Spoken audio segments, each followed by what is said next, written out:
जैसे आप लोग देखिए, मैं आपसे दिल्ली से आपसे मिलने आया और मेरा लक्ष्य सिर्फ ये था कि मैं आपसे बात करूं, थोड़ा पिछड़ जाइए, मैं आपसे बात करूं जो मेरे दिल में है मैं आपको कह दूं और जो आपके दिल में है वो आप मुझे कह दो।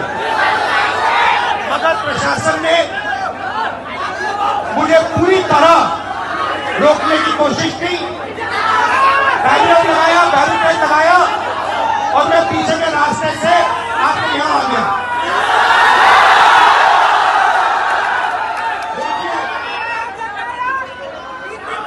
दलित, पिछड़ा वर्ग, अति पिछड़ा वर्ग, आदिवासी वर्ग, आपके खिलाफ इस देश में 24 घंटा अत्याचार होता है, आपको दबाया जाता है, आपको शिक्षा के सिस्टम में रोका जाता है, आपके खिलाफ पेपर लीक किया जाता है और आपके करियर को रोकने के लिए, खत्म करने के लिए किया जाता है। हमने 3 मांगे की है।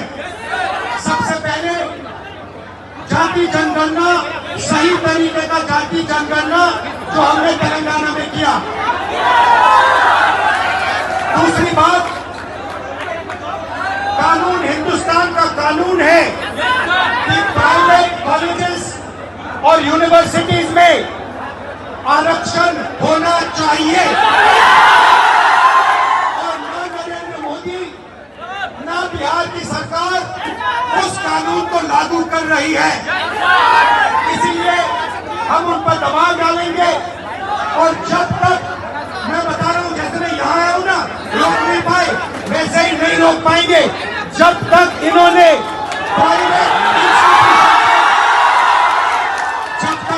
प्राइवेट इंस्टीट्यूशन में रिजर्वेशन नहीं किया तब तक हम आगे बढ़ते जाएंगे। आप 90% हो, अपनी स्ट्रेंथ समझो, आपको भटकाकर, डराकर, दबाकर, आपके ध्यान के कोई इधर उधर करके आपको रोका जाता है। इस देश में आपके लिए कोई जगह नहीं है। 90% के लिए इस देश में कोई रास्ता नहीं है। एजुकेशन सिस्टम के मालिकों को देखो, मेडिकल सिस्टम के मालिकों को देखो, आपके लोग कितने जीरो, मगर मनरेगा की लिस्ट निकालो, आपके लोगों से भरी हुई है।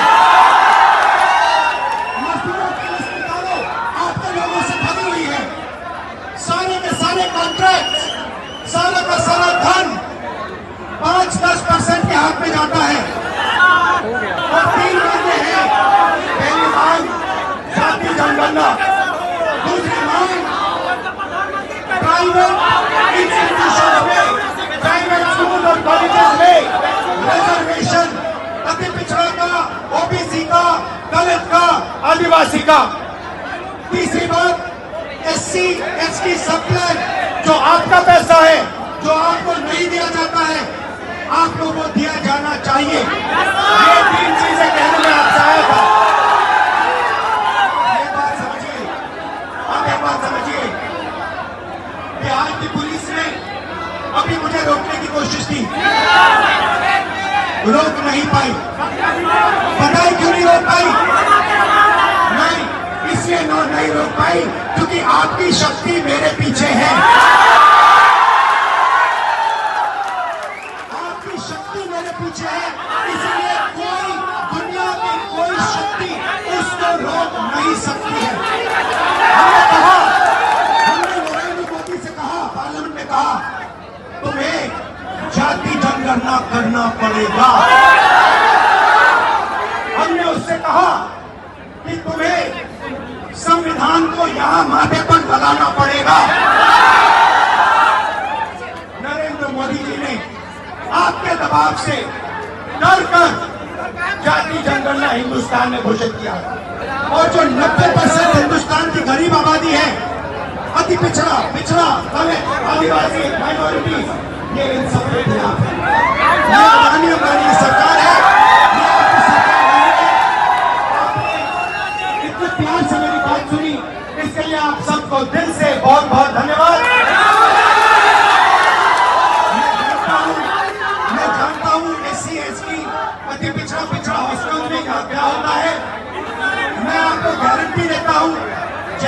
हिंदुस्तान में सरकार आएगी, जैसे ही बिहार में हमारी सरकार आएगी, हम ये सारा का सारा बदल देंगे और आपके लिए जो होना चाहिए वो कर देंगे।